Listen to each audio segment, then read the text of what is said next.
साथियों, महापुरुषों के विचार ज्यादा लोगों तक पहुंचने के लिए सोशल मीडिया जैसे फेसबुक, व्हाट्सएप पर शेयर कीजिए। साथियों, एनिहिलेशन ऑफ कास्ट, जाति प्रथा उन्मूलन और महात्मा गांधी को दिया गया उत्तर, इस पुस्तक के लेखक है डॉक्टर भीमराव अम्बेडकर। डॉक्टर भीमराव अम्बेडकर जी ने यह भाषण लाहौर जात पात तोड़क मंडल 1936 के वार्षिक सम्मेलन के लिए तैयार किया था, लेकिन यह भाषण जात पात तोड़क मंडल के स्वागत समिति ने इस आधार पर रद्द कर दिया था कि इस भाषण में व्यक्त विचार सम्मेलन के लिए असहनीय है। डॉक्टर भीमराव अम्बेडकर जी ने इस भाषण में दो परिशिष्ट जोड़े हैं। परिशिष्ट 1 में हरिजन में उनके भाषण की समीक्षा के श्री गांधी द्वारा लिखे गए 2 लेख और जात पात तोड़क मंडल के सदस्य श्री संतराम को लिखा गया पत्र संकलित है, और परिशिष्ट 2 में श्री गांधी के लेखों का उत्तर प्रकाशित किया है। सभी बुद्धिमान और वैचारिक साथियों का great Indian leaders unread book YouTube channel में स्वागत है। साथियों, सबसे पहले मैं सभी महापुरुषों को नमन करता हूँ। साथियों, आज के समय में हमारे लोग महापुरुषों की किताबें पढ़ते नहीं है। इसी वजह से उन्हें सही गलत, दोस्त और दुश्मन की पहचान नहीं होती, लेकिन हमारे लोगों को सही इतिहास मालूम होना चाहिए। यही सोचकर मैंने यह प्रयास किया और मैं सफल भी हुआ। साथियों, अब आपको किताब पढ़ना नहीं है, महापुरुषों की किताब में क्या लिखा है सिर्फ सुनना है और देखना है। आप सब मेरे इस कार्य में सहयोग करेंगे, ऐसी मैं आशा करता हूँ।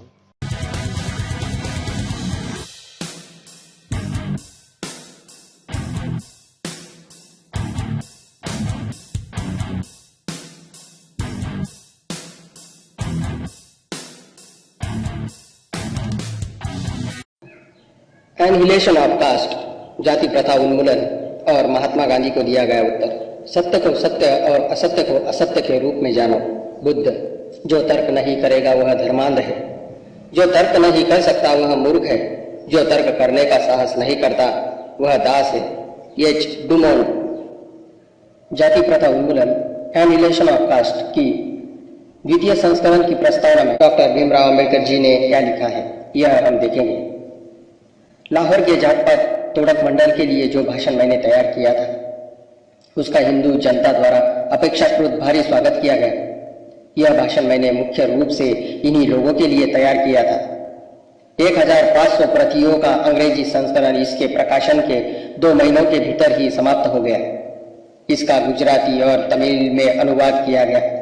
अब इस भाषण का मराठी, हिंदी, पंजाबी और मलयालम में अनुवाद किया जा रहा है।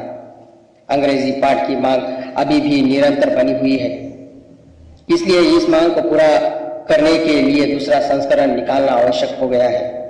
इतिहास की दृष्टि और अनुरोध को ध्यान में रखते हुए मैंने निबंध के मौलिक स्वरूप अर्थात भाषण के स्वरूप को यथावत बनाए रखा। हालांकि मुझसे कहा गया था कि मैं इसे सीधी वर्णनात्मक शैली में नया रूप दूं। इस संस्करण में मैंने 2 परिशिष्ट जोड़े हैं। परिशिष्ट 1 में मैंने हरिजन में अपने भाषण की समीक्षा के रूप में श्री गांधी द्वारा लिखे गए 2 लेख और जात पात तोड़क मंडल के एक सदस्य श्री संतराम को लिखा गया उनका पत्र संकलित किया है। परिशिष्ट 2 में मैंने परिशिष्ट 1 में संकलित श्री गांधी के लेखों के उत्तर में अपने विचारों को प्रकाशित किया है। श्री गांधी के अलावा अन्य अनेक लोगों में मेरे उन विचारों की तीखी आलोचना की है जो मैंने अपने भाषण में व्यक्त किए थे, किंतु मैंने यह महसूस किया है कि इस प्रकार की प्रतिकूल टिप्पणियों पर ध्यान देते हुए मैं अपने को केवल श्री गांधी तक ही सीमित रखूं।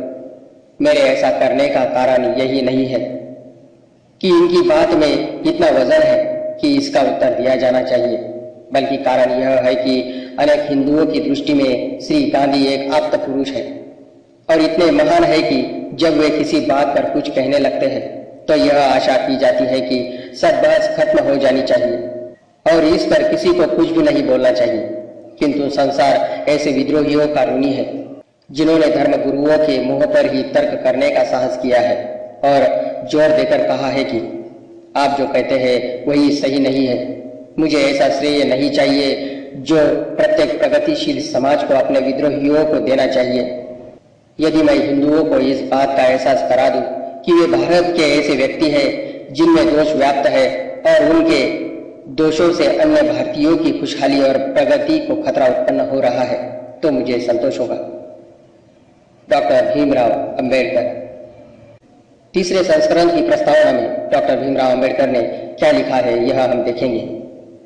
इस निबंध का दूसरा संस्करण 1937 में प्रकाशित हुआ था और बहुत थोड़े ही समय में वह बिक गया। काफी समय से इसके नए संस्करण की मांग आ रही थी। मेरी मंशा थी कि मैं इस निबंध को नया रूप दूं और इसमें अपने एक अन्य निबंध भारत में जातियां, उनका उद्गम और उनकी संरचना को भी शामिल कर दूं। मेरा यह निबंध इंडियन एंटीक्वेरी जर्नल के मई 1917 के अंक में प्रकाशित हुआ था, किंतु मुझे समय नहीं मिल सका और ऐसा करने की संभावना भी बहुत कम है और चूंकि जनता भी लगातार इसकी मांग कर रही है, इसलिए प्रस्तुत संस्करण को इसके दूसरे संस्करण के मात्र पुनर्मुद्रण के रूप में ही प्रकाशित करके ही मुझे संतोष है। मुझे इस बात की प्रसन्नता है कि यह निबंध इतना अधिक लोकप्रिय रहा। मुझे आशा है कि यह अपने अपेक्षित उद्देश्य की पूर्ति कर सकेगा। डॉक्टर भीमराव अंबेडकर, 22 पृथ्वीराज रोड, नई दिल्ली, 1 दिसंबर 1944। द्वितीय संस्करण और तृतीय संस्करण की प्रस्तावना के बाद हम जात पात दोड़क मंडल और डॉक्टर भीमराव अंबेडकर के बीच जो पत्र व्यवहार हुए थे वह हम अभी देखेंगे। 12 दिसंबर 1935 को मुझे जात पात तोड़क मंडल के मंत्री श्री संतराम का पत्र प्राप्त हुआ, जो इस प्रकार है। प्रिय डॉक्टर साहब, आपके पास दिसंबर के कृपा पत्र के लिए बहुत बहुत धन्यवाद। आपकी आज्ञा के बिना मैंने इसे प्रेस को दे दिया है, इसके लिए मैं आपसे क्षमा चाहता हूँ। मैं समझता हूँ कि इसके प्रचारित करने में कोई हानि नहीं है। आप एक महान चिंतक हैं और मेरा यह सुविचारित मत है कि आपने जाति समस्या का जितनी गहराई से अध्ययन किया है उतना किसी और ने नहीं किया। मुझे स्वयं और हमारे मंडल को हमेशा ही आपके विचारों से लाभ पहुंचा है। मैंने अनेक बार क्रांति में इसका प्रचार और स्पष्टीकरण किया है और अनेक सम्मेलनों में इस पर भाषण भी दिए हैं। मैं आपके एक नए सूत्र अर्थात जिन आर्थिक विश्वासों पर जाति प्रथा की नींव खड़ी है उनके अस्तित्व की समाप्ति के बिना जात पात को तोड़ना संभव नहीं होगा की व्याख्या को पढ़ने का बहुत उत्सुक हूँ। कृपया अपनी सुविधा अनुसार यथाशीघ्र विस्तार से इसकी व्याख्या करें ताकि हम इस विचार का प्रेस और मंचों से समर्थन कर सकें। फिलहाल मैं इस संबंध में पूरी तरह स्पष्ट नहीं हूँ। हमारी प्रबंध कार्यकारिणी समिति का आग्रह है कि आप हमारे वार्षिक सम्मेलन का अध्यक्ष बनना स्वीकार करें। हम आपकी सुविधा अनुसार इस सम्मेलन की तारीखों में परिवर्तन कर सकते हैं। पंजाब के स्वतंत्र विचारों वाले हरिजन की आपसे मिलने और अपनी योजनाओं पर आपसे विचार विमर्श करने की बड़ी इच्छा है। अंततः यदि आप लाहौर आकर सम्मेलन की अध्यक्षता करने की कृपा करें तो 2 काम हो जाएंगे। हम सभी विचारधाराओं के हरिजन नेताओं को आमंत्रित करेंगे और इससे आपको उन्हें अपने विचारों से अवगत कराने का अवसर मिल सकेगा। मंडल ने अपने सहायक मंत्री श्री इंद्र सिंह को क्रिसमस के अवसर पर बंबई में आपसे मिलने और सारी स्थिति पर आपसे चर्चा करने के लिए नियुक्त किया है, जिससे आपको हमारे अनुरोध को स्वीकार करने के लिए राजी किया जा सके। भीमराव अम्बेडकर लिखते हैं, मुझे बताया गया था कि जात पात तोड़क मंडल सवर्ण हिंदू समाज सुधारकों का एक संगठन है जिसका एकमात्र उद्देश्य हिंदुओं में जाति प्रथा का उन्मूलन करना है। सैद्धांतिक रूप से मैं ऐसे किसी आंदोलन में भाग लेना पसंद नहीं करता जो सवर्ण हिंदुओं द्वारा चलाया गया हो।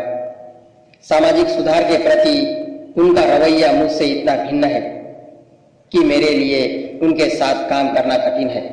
वास्तव में मेरे और उनके विचारों में विभिन्नताओं के कारण मुझे उनके साथ काम करना अनुकूल नहीं लगता। इसलिए जब मंडल ने पहली बार मुझसे अध्यक्षता करने का अनुरोध किया था तो मैंने उसे अस्वीकार कर दिया था। फिर भी मंडल ने इसे मेरी अस्वीकृति नहीं माना और अपने एक सदस्य को मुझ पर निमंत्रण स्वीकार करने के लिए दबाव डालने के उद्देश्य से बंबई भेजा। अंत में मैं अध्यक्षता करने के लिए तैयार हो गया। वार्षिक सम्मेलन मंडल में मुख्यालय लाहौर में होना था। सम्मेलन का आयोजन ईस्टर के अवसर पर होना था, किंतु बाद में इसे 1936 के मई मास के मध्य तक के लिए स्थगित कर दिया गया। मंडल की स्वागत समिति ने अब इस सम्मेलन को रद्द कर दिया है। इस सम्मेलन के रद्द होने की सूचना मेरे अध्यक्षीय भाषण के छप जाने के बहुत बाद में आई। इस भाषण की प्रतियां अब मेरे पास पड़ी है। चूंकि मुझे अध्यक्षीय पद से यह भाषण देने का अवसर नहीं मिला, इसलिए जनता को जाति प्रथा से उत्पन्न समस्याओं पर मेरे विचारों को जानने का अवसर नहीं मिल सका। जनता मेरे विचारों को जान सके और भाषण की जो छपी प्रतियां मेरे पास पड़ी है उनका सदुपयोग हो सके, इस उद्देश्य से मैंने छपी प्रतियों को बाजार में बेच देने का फैसला किया है। संलग्न पृष्ठों में उसी भाषण का मूल पाठ है। जनता को यह जानने की जिज्ञासा होगी कि किन कारणों से सम्मेलन के अध्यक्ष के रूप में मेरी नियुक्ति को रद्द किया गया। शुरू में भाषण की छपाई को लेकर विवाद खड़ा हुआ। मैं चाहता था कि भाषण बंबई में छपे। मंडल की यह इच्छा थी कि यह भाषण लाहौर में छपे, क्योंकि वहां छापने में बचत होगी। मैं इस पर सहमत नहीं हुआ और मैंने इसे बंबई में ही छापे जाने का आग्रह किया। मेरे प्रस्ताव पर सहमति बजाय मुझे एक पत्र प्राप्त हुआ जिस पर मंडल के कई सदस्यों के हस्ताक्षर थे। इसमें से आगे दिए गए उद्धरण में यह प्रस्तुत करता हूँ। 27/3/1936। सम्माननीय डॉक्टर जी, श्री संतराम को लिखे गए इस मास की 24 तारीख के आपके पत्र को हमें दिखाया गया है। हमें इसे पढ़कर थोड़ी निराशा हुई। यह जो स्थिति उत्पन्न हुई है, शायद आप इससे पूरी तरह अवगत नहीं है। पंजाब के प्राय सभी हिंदू आपको इस प्रांत में आमंत्रित किए जाने के विरुद्ध है। जात पात तोड़क मंडल की बड़ी तीखी आलोचना हुई है और सभी ओर से झाड़ फटकार मिली है। सभी हिंदू नेताओं ने, जिनमें भाई परमानंद MLA हिंदू महासभा के पूर्व अध्यक्ष, महात्मा हंसराज, डॉक्टर गोकल चंद नारंग, स्थानीय स्वशासन मंत्री राजा नरेंद्र नाथ, MLC आदि शामिल हैं, मंडल के इस निर्णय से अपने आप को अलग कर लिया है। इस सब के बावजूद जात पात तोड़क मंडल, जिसके प्रमुख नेता श्री संतराम है, के सभी सदस्य किसी भी स्थिति में एकजुट रहकर चलने के लिए दृढ़ प्रतिज्ञ है और अध्यक्ष पद पर आपकी नियुक्ति के विचार को नहीं छोड़ेंगे। मंडल की बदनामी हुई है। इन परिस्थितियों में आपका कर्तव्य हो जाता है कि आप मंडल के साथ सहयोग करें। ऐसे समय में जब उन्हें हिंदुओं की ओर से बड़ी कठिनाइयों का सामना करना पड़ रहा है, आप भी उनकी परेशानियों को बढ़ाए तो यह बहुत ही दुर्भाग्यपूर्ण होगा। हमें आशा है कि आप मामले पर विचार करेंगे और वही करेंगे जिसमें हम सभी की भलाई हो। इस पर डॉक्टर भीमराव अंबेडकर लिखते हैं, इस पत्र ने मुझे भारी परेशानी में डाल दिया है। मैं नहीं समझ पाया कि मंडल मेरे भाषण की छपाई के मामले में कुछ रुपयों की खातिर मुझे क्यों रुष्ट कर रहा है। मुझे इस पर भी विश्वास नहीं होता कि सर गोकल चंद नारंग जैसे व्यक्तियों ने मेरे अध्यक्ष चुने जाने के विरोध स्वरूप त्याग पत्र दे दिया है, क्योंकि मुझे सर गोकल चंद का निम्नलिखित पत्र प्राप्त हुआ है।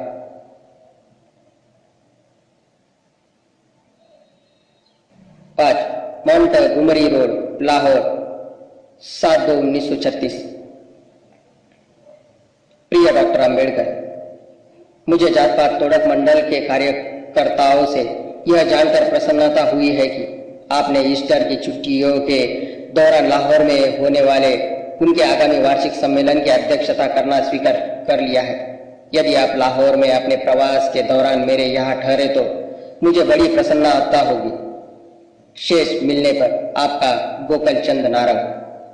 इस पर डॉक्टर भीमराव अंबेडकर लिखते हैं, सच्चाई चाहे जो कुछ भी हो, मैं इस दबाव के आगे नहीं झुका। जब मंडल ने देखा कि मैं अपना भाषण बंबई में ही छपवाने के लिए बराबर आग्रह कर रहा हूं, तो मंडल ने मेरे प्रस्ताव को स्वीकार करने की बजाय मुझे तार द्वारा सूचित किया कि वे श्री हर भगवान को इस मामले पर व्यक्तिगत रूप से बात करने के लिए बंबई भेज रहे हैं। श्री हर भगवान 9 अप्रैल को बंबई आए। जब मैं श्री हर भगवान से मिला तो मैंने देखा कि वह इस मुद्दे पर कुछ भी नहीं कहना चाहते हैं।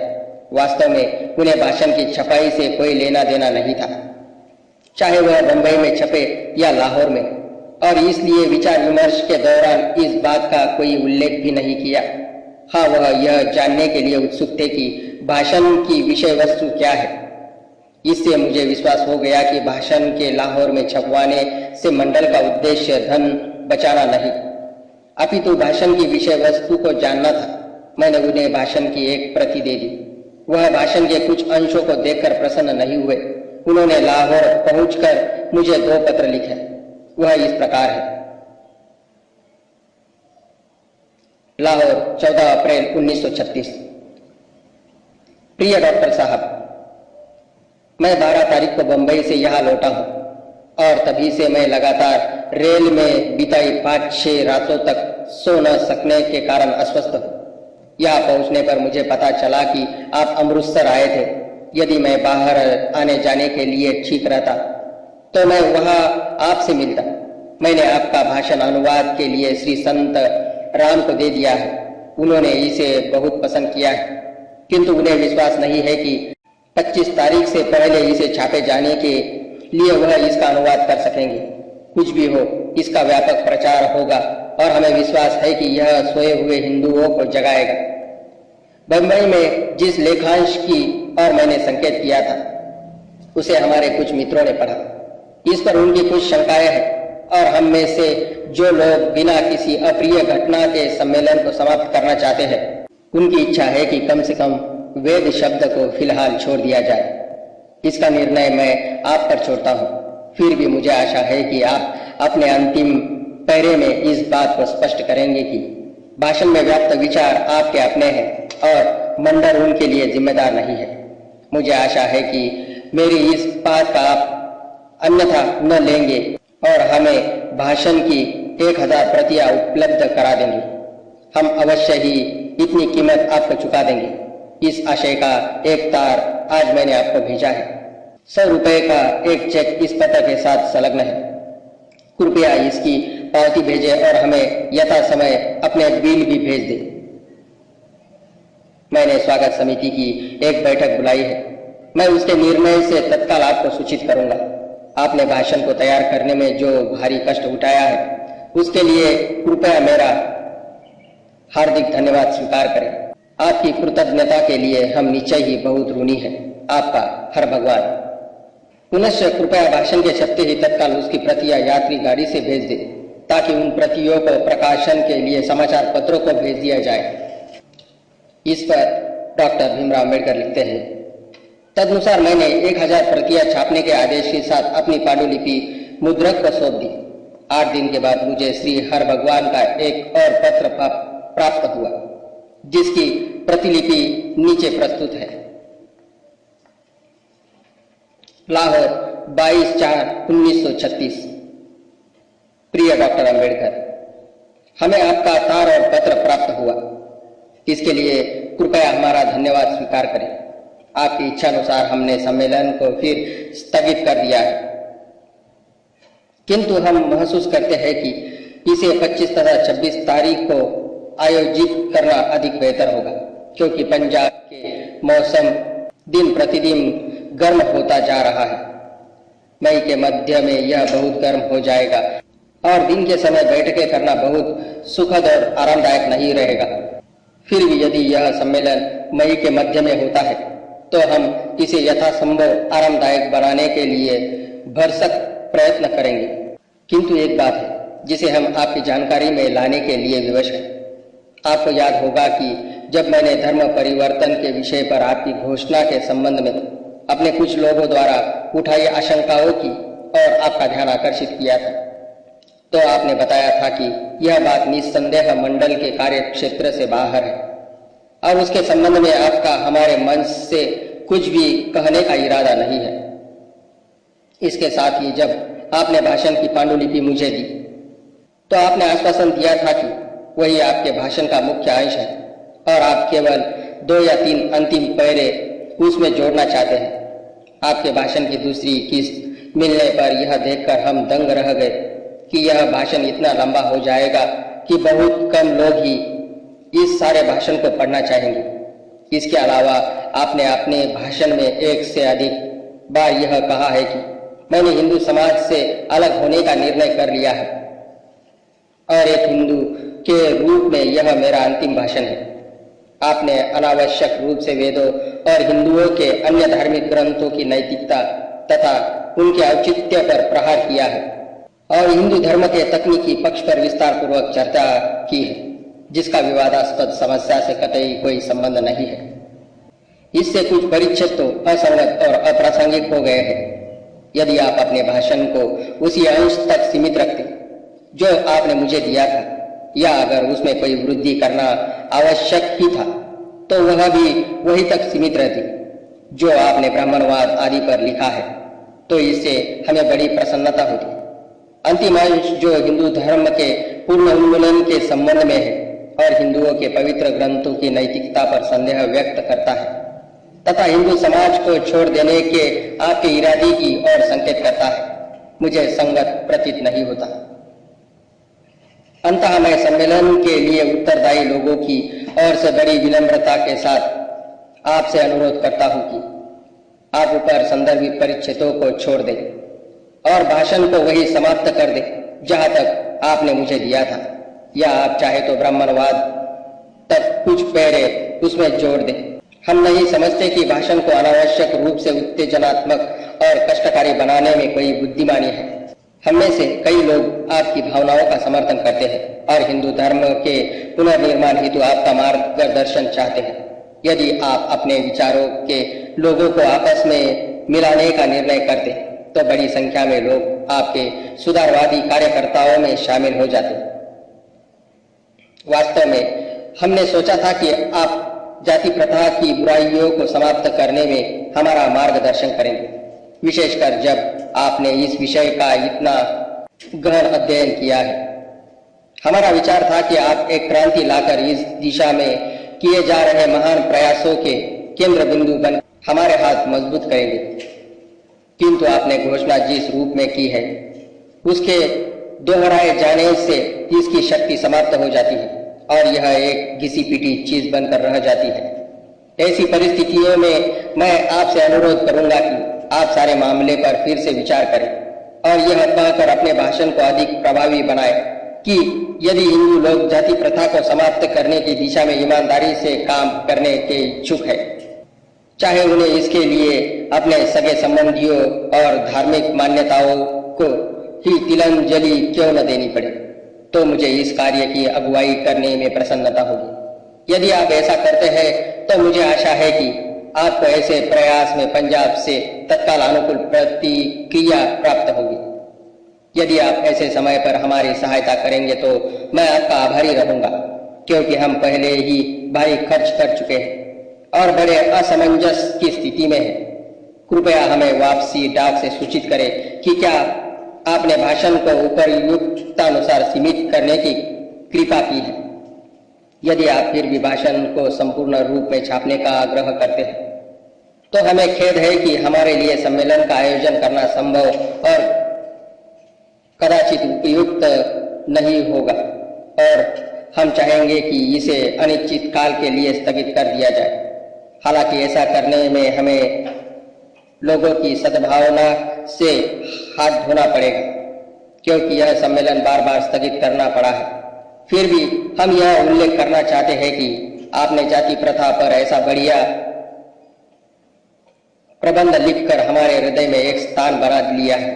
मैं कह सकता हूं कि यह अब तक लिखे गए अन्य सभी शोध प्रबंधों से बढ़कर है और यह एक मूल्यवान विरासत के रूप में सिद्ध होगा। आपने इसके तैयार करने में जो कष्ट उठाया है उसके लिए हम सदा आपके ऋणी रहेंगे। आपकी कृपा के लिए बहुत बहुत धन्यवाद। शुभकामनाओं के सहित आपका हर भगवान। इस पत्र के उत्तर में मैंने जो उत्तर भेजा वह इस प्रकार है। 22 अप्रैल 1936। प्रिय श्री हर भगवान, मुझे आपका 22 अप्रैल का पत्र प्राप्त हुआ। मुझे खेद है कि यदि मैंने अपने भाषण को संपूर्ण रूप में छापे जाने का आग्रह किया तो जात पात तोड़क मंडल की स्वागत समिति सम्मेलन को अनिश्चित काल के लिए स्थगित कर देगी। इसके उत्तर में मैं सूचित करना चाहता हूं कि यदि मंडल मेरे भाषण में अपनी परिस्थितियों के अनुकूल काटछाट करने पर जोर देगा तो मैं भी सम्मेलन को रद्द करना चाहूंगा। मैं अस्पष्ट शब्दों का प्रयोग करना पसंद नहीं करता।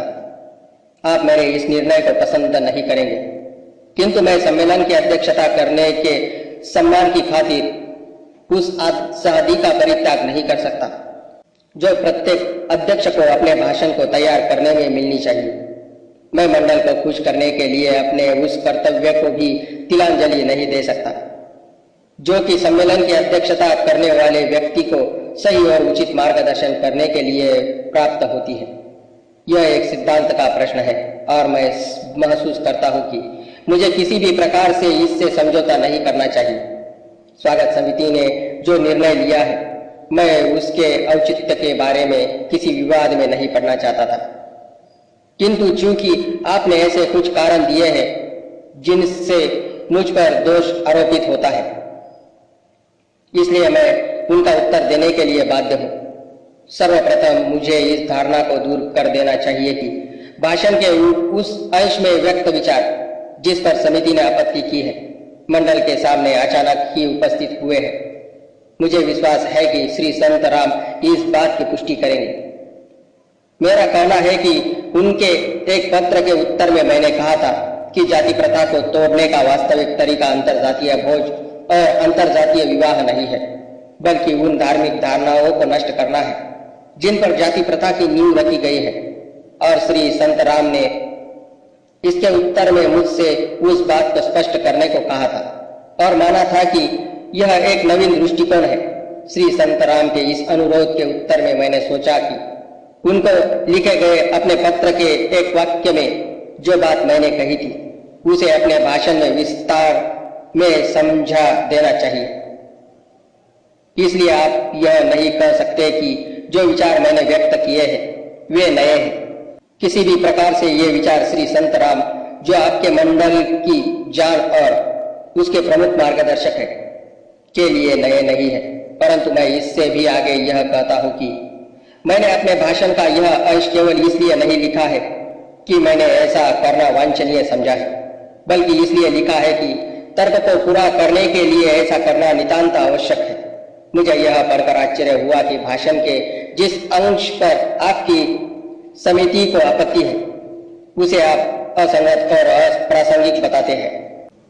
मैं बताना चाहता हूं कि मैं एक वकील हूं और प्रासंगिकता के नियमों को उतनी अच्छी तरह जानता हूं जितना आपकी समिति का कोई सदस्य जानता है। मैं जोर देकर कहता हूं कि जिस अंश पर आपत्ति की गई है वह न केवल सबसे अधिक प्रासंगिक है बल्कि महत्वपूर्ण भी है। भाषण के उसी अंश में मैंने जाति प्रथा को नष्ट करने के सर्वोत्तम उपायों का विवेचन किया है।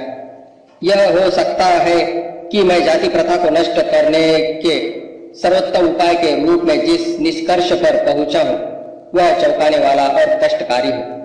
आपको यह कहने का अधिकार है कि मेरा विश्लेषण गलत है, किंतु आप यह नहीं कह सकते कि जाति प्रथा की समस्या से संबंधित किसी भाषण में मुझे इस बात की छूट नहीं है कि मैं इस मुद्दे पर विचार करूं कि जाति प्रथा को कैसे नष्ट किया जा सकता है। आपकी अन्य शिकायत भाषण की लंबाई को लेकर है। मैंने स्वयं भाषण में ही इस आरोप के दोष को स्वीकार किया है, किंतु इसके लिए वास्तविक जिम्मेदार कौन है? मुझे खेद है कि आपसे देर में संपर्क हुआ, नहीं तो आपको इस बात की जानकारी हो जाती कि मूल रूप से मैंने अपनी ही सुविधा के लिए एक संक्षिप्त भाषण लिखा था, क्योंकि एक विस्तृत शोध प्रबंध तैयार करने का न तो मेरे पास समय ही था और न ही शक्ति थी। मंडल ने ही मुझसे इस विषय पर विस्तार से प्रकाश डालने का अनुरोध किया था और मंडल ने ही जाति प्रथा के संबंध में प्रश्नों की एक सूची मुझे दी थी तथा मुझसे अनुरोध किया था कि मैं अपने भाषण में इनका उत्तर दूं, क्योंकि प्राय इन्हीं प्रश्नों को मंडल तथा उसके विरोधियों के बीच विवाद में उठाया जाता है और मंडल को इनका संतोषजनक उत्तर देने में कठिनाई होती है। इस संबंध में मंडल की इच्छाओं की पूर्ति करने के प्रयास में भाषण इस सीमा तक लंबा हो गया है। जो कुछ मैंने कहा है उसे देखते हुए मुझे विश्वास है कि आप इस बात से सहमत होंगे कि भाषण के लंबा होने का दोष मेरा नहीं है। मुझे यह आशा नहीं थी कि आपका मंडल इससे इतना परेशान होगा, क्योंकि मैंने हिंदू धर्म के विनाश की बात कही है। मैं समझता था कि केवल मूर्ख ही शब्दों से घबराते हैं, किंतु ऐसा न हो कि लोगों के मन में कोई गलत धारणा उत्पन्न हो। इसके लिए मैंने इस बात को स्पष्ट करने का भारी प्रयास किया है कि धर्म और धर्म के विनाश से मेरा क्या अभिप्राय है। मुझे विश्वास है कि मेरा भाषण पढ़ने के बाद कोई भी व्यक्ति मुझे गलत नहीं समझ सकेगा। साथ में दिए गए स्पष्टीकरण के बावजूद आपका मंडल मात्र धर्म के विनाश आदि शब्दों से इतना भयभीत हो गया, इससे मंडल के प्रति मेरी श्रद्धा में कोई वृद्धि नहीं हुई। ऐसे व्यक्तियों के प्रति किसी को भी कोई श्रद्धा या सम्मान नहीं हो सकता जो सुधारक बनकर भी उस स्थिति के तर्कपूर्ण परिणामों को देखना भी पसंद नहीं करते। इन्हें अकेला ही चलने दो। आप मानेंगे कि मैंने अपने भाषण को तैयार करने में किसी भी प्रकार से सीमित होना कभी स्वीकार नहीं किया, और इस प्रश्न पर कि भाषण में क्या होना चाहिए और क्या नहीं, मेरे और मंडल के बीच विचार विमर्श नहीं हुआ। मैं सदा यह मानकर चला हूं कि मैं अपने भाषण में उस विषय पर अपने विचारों को व्यक्त करने में स्वतंत्र हूं। वास्तव में 9 अप्रैल को बंबई में आपके आने तक मंडल को यह पता नहीं था कि किस प्रकार का भाषण तैयार कर रहा हूं। आप जब बंबई आए तो मैंने स्वेच्छा से बताया था कि मुझे इस बात की कोई इच्छा नहीं है कि मैं अछूत जातियों द्वारा धर्मांतरण के संबंध में अपने विचारों की वकालत करने के लिए मंच का उपयोग करूं। मैं समझता हूं कि मैंने भाषण को तैयार करने में ईमानदारी से उस वायदे को निभाया है। अप्रत्यक्ष रूप से एक सरसरी तौर पर दिए गए इस संदर्भ के अलावा कि मुझे अफसोस है कि मैं यहाँ नहीं रहूंगा आदि, मैंने अपने भाषण में विषय के बारे में कुछ नहीं कहा है। जब मैं यह देखता हूँ कि आपको इस प्रकार के सरसरी और इतने अप्रत्यक्ष संदर्भ पर भी आपत्ति है, तो मैं यह प्रश्न पूछने के लिए बाध्य हूँ कि क्या आपने यह सोचा है कि मैं आपके सम्मेलन की अध्यक्षता करने की खातिर अछूत वर्गों द्वारा धर्म परिवर्तन संबंधी अपने विचारों को छोड़ने या स्थगित रखने के लिए सहमत हो जाऊंगा? यदि आपने ऐसा सोचा है तो मैं आपसे कहूंगा कि यह आपकी भूल है और इसके लिए मैं किसी भी प्रकार से जिम्मेदार नहीं हूँ। यदि आप में से कोई इस बात का संकेत भी कर देता कि आप मुझे अध्यक्ष चुनकर जो सम्मान दे रहे हैं उसके बदले में मुझे धर्म परिवर्तन के अपने कार्यक्रम में अपने विश्वास का सत्याग करना पड़ेगा, तो मैं आपको स्पष्ट शब्दों में बता देता कि मुझे आपके द्वारा दिए जाने वाले किसी सम्मान की अपेक्षा अपने विश्वास की कहीं अधिक परवाह है। आपके 14 तारीख के पत्र के बाद आपका यह पत्र मेरे लिए एक आश्चर्य है। मुझे विश्वास है कि जो कोई भी इन्हें पढ़ेगा ऐसा ही महसूस करेगा। स्वागत समिति द्वारा इस प्रकार के अचानक अपने रूप में परिवर्तन करने के लिए मैं उत्तरदायी नहीं हो सकता।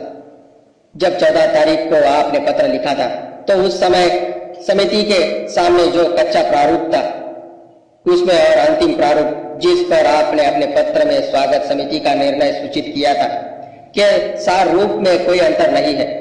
आप अंतिम प्रारूप में एक भी ऐसा नया विचार नहीं बता सकते जो पहले वाले प्रारूप में न हो। वे ही समान विचार है। अंतर केवल यह है कि उन्हें अंतिम प्रारूप में अधिक विस्तार के साथ रखा गया है। यदि भाषण में कोई आपत्तिजनक बात थी तो आप उसे 14 तारीख को बता सकते थे, किंतु आपने ऐसा नहीं किया। उल्टा आपने मुझसे 1000 प्रतियां छपवाने के लिए कहा और यह बात मुझ पर छोड़ दी कि मैं आपके द्वारा सुझाए गए मौलिक परिवर्तनों को स्वीकार करूं या न करूं। तदनुसार मैंने 1000 प्रतियां छपवा ली जो अब मेरे पास पड़ी है। 8 दिन बाद आप यह बताने के लिए लिखते हैं कि आपको भाषण पर ऐतराज है और यदि उसमें संशोधन नहीं किया गया तो सम्मेलन रद्द कर दिया जाएगा। आपको ज्ञात होना चाहिए था कि भाषण में परिवर्तन की कोई आशा नहीं है। जब आप बंबई में थे तो मैंने आपको बताया था कि मैं उसमें एक विराम का भी परिवर्तन नहीं करूंगा और अपने भाषण को किसी भी तरह सेंसर किए जाने की अनुमति नहीं दूंगा। आपको मेरे भाषण को जैसा वह मेरे पास से आएगा वैसा ही स्वीकार करना होगा। मैंने आपको यह भी कहा था कि भाषण में व्यक्त विचारों की जिम्मेदारी पूर्णतः मेरी होगी और यदि सम्मेलन उन्हें पसंद नहीं करेगा और उनकी निंदा करने का प्रस्ताव पास करेगा कोई हर्ज न होगा। मैं आपके मंडल को अपने विचारों की जिम्मेदारी के भार से मुक्त करने और साथ ही अपने आप को सम्मेलन के साथ अधिक न उलझाने के लिए इतना आतुर था कि मैंने आपको सुझाव दिया था कि मेरी इच्छा है कि मेरे भाषण को अध्यक्षीय भाषण के रूप में नहीं बल्कि उद्घाटक भाषण के रूप में माना जाए और मंडल की अध्यक्षता के लिए किसी और व्यक्ति की तलाश कर ले तथा प्रस्तावों से निबट ले। 14 तारीख को आपकी समिति के अलावा और कोई भी व्यक्ति निर्णय लेने की बेहतर स्थिति में नहीं था, किंतु समिति ऐसा नहीं कर सकी और इस दौरान मुझे छपाई की लागत उठानी पड़ गई, जिसे मुझे विश्वास है कि आपकी समिति की थोड़ी अधिक दृढ़ता से बचाया जा सकता था। मेरा विश्वास है कि मेरे भाषण में जो विचार व्यक्त किए गए हैं उनका आपकी समिति से कोई लेना देना नहीं है। अनेक कारणों से मुझे विश्वास करना पड़ रहा है कि अमृतसर में आयोजित सिख प्रचार कांग्रेस में मेरी मौजूदगी स्वागत समिति द्वारा किए गए निर्णय का एक बड़ा कारण थी। समिति ने 14 और 22 अप्रैल के बीच अपने रूप में जो अचानक परिवर्तन किया उसका और कोई संतोषजनक स्पष्टीकरण नहीं हो सकता। फिर भी मैं अब इस विवाद को अधिक लंबा नहीं खींचना चाहता और आपसे अनुरोध करता हूं कि आप तत्काल घोषणा कर दें कि मेरी अध्यक्षता में होने वाले सम्मेलन का अधिवेशन रद्द हो गया है। अब सारी गरिमा समाप्त हो चुकी है और यदि आपकी समिति मेरे भाषण को इसके वर्तमान संपूर्ण रूप में स्वीकार करने के लिए सहमत भी हो जाए तभी भी मैं इसकी अध्यक्षता नहीं करूंगा। भाषण तैयार करने में उठाए गए कष्टों के लिए आपने जो सराहना की है उसके लिए मैं धन्यवाद देता हूं। अगर किसी को नहीं तो मुझे इस श्रम से निश्चय ही लाभ मिला है। मुझे खेद केवल इसलिए है कि मुझे ऐसे समय पर इतना कठोर परिश्रम करना पड़ा जिसे मेरा स्वास्थ्य सहन नहीं कर सकता था। आपका भीमराव अंबेडकर। इस पत्राचार से उन कारणों का पता चल जाएगा जिनकी वजह से मंडल द्वारा अध्यक्ष के रूप में मेरी नियुक्ति रद्द की गई थी और पाठक यह जानने की स्थिति में होंगे कि इसका दोष किसको दिया जाना उचित है। मैं समझता हूं कि यह पहला अवसर है जबकि स्वागत समिति द्वारा किसी अध्यक्ष की नियुक्ति को इसलिए रद्द किया गया है क्योंकि वह अध्यक्ष के विचारों का अनुमोदन नहीं करती। चाहे ऐसा हो या न हो, किंतु निश्चय ही मेरे जीवन में यह पहला अवसर है जबकि सवर्ण हिंदुओं के किसी सम्मेलन की अध्यक्षता करने के लिए मुझे आमंत्रित किया गया था।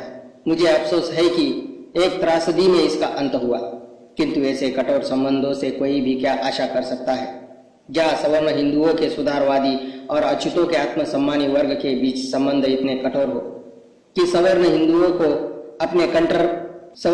को अपने कट्टरपंथी साथियों से अलग होने की कोई इच्छा न हो और आत्मसम्मानी अछूत वर्ग के पास सुधारों पर जोर देने के अलावा कोई विकल्प न हो। डॉक्टर भीमराव अंबेडकर, राजगृह दादर, बंबई 15 मई 1936।